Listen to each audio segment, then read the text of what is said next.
सत्यभामा कृष्ण की दूसरी पत्नी थी। वह बहुत ही सुंदर स्त्री थी।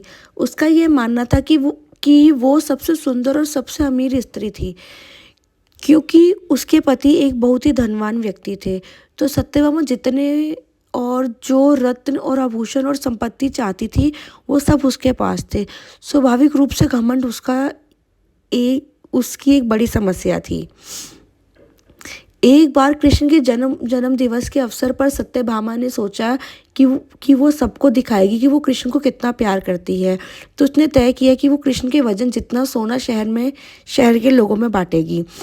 उसे तुला भार कहते हैं। यह मंदिरों में होता है। लोग एक एक बड़ी तराजू में अपने वजन के बराबर का मक्खन, घी या चावल या कुछ और रख कर वो चीज़ें लोगों में बांटते हैं। चावल, नमक, दाल या सोना या वो कुछ भी आप दे सकते हैं जो दान चाहे। ये प्राचीन परंपरा हमारी संस्कृति का एक हिस्सा है। सत्यभामा ने तुला भार की व्यवस्था की। लोग बहुत प्रभावित हुए, पर इन बातों का कोई असर नहीं हुआ। वह जाकर तराजू के एक पलड़े पर बैठ गए। सत्यभामा जानती थी कि उनका वजन लगभग कितना है, और उसने उतना सोना तैयार ही रखा था। पर जब उसने सब सोना दूसरे पलड़े पर रखा, तो कांटा जरा सा भी नहीं हिला। कृष्ण का पलड़ा थोड़ा भी ऊपर नहीं हुआ। ऐसा भी कुछ तब भी हुआ था जब कृष्ण एक शिशु थे। एक राक्षस आकर उन्हें ले जाने लगा।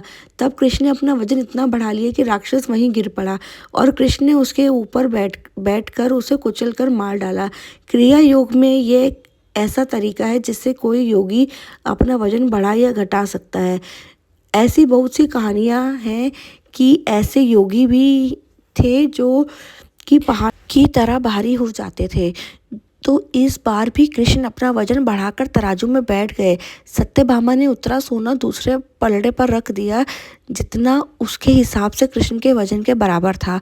पर कुछ हुआ ही नहीं। तब एक शहर के सभी लोग ये घटना देखने के लिए आ गए थे। तब उसने अपने नौकरों से वो सभी गहने मंगवाए जो उसके पास थे।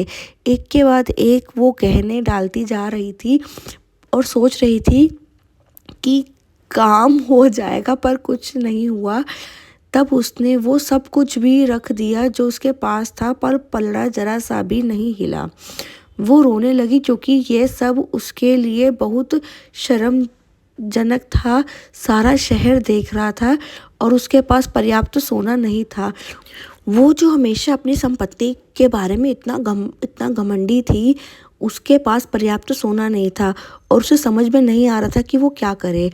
तब उसने रुक्मणी की ओर देखा, जिससे वो बहुत जलती थी और हमेशा परेशान रहती थी। उसने रुक्मणी से पूछा, अब मैं क्या करूं, क्योंकि मैं ये बात सिर्फ मेरे लिए ही नहीं पर तुम्हारे और हम सब के लिए भी बहुत शर्मनाक है। मैं क्या करूं? तो तब रुक्मणी बाहर गई और तुलसी के पौधे के 3 पत्ते उठा लाई।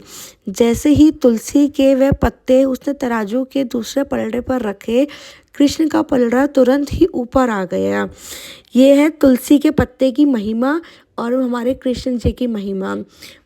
वीडियो और ये स्टोरी अच्छी लगी हो तो please like, share and subscribe ज़रूर कीजिएगा। Thank you so much.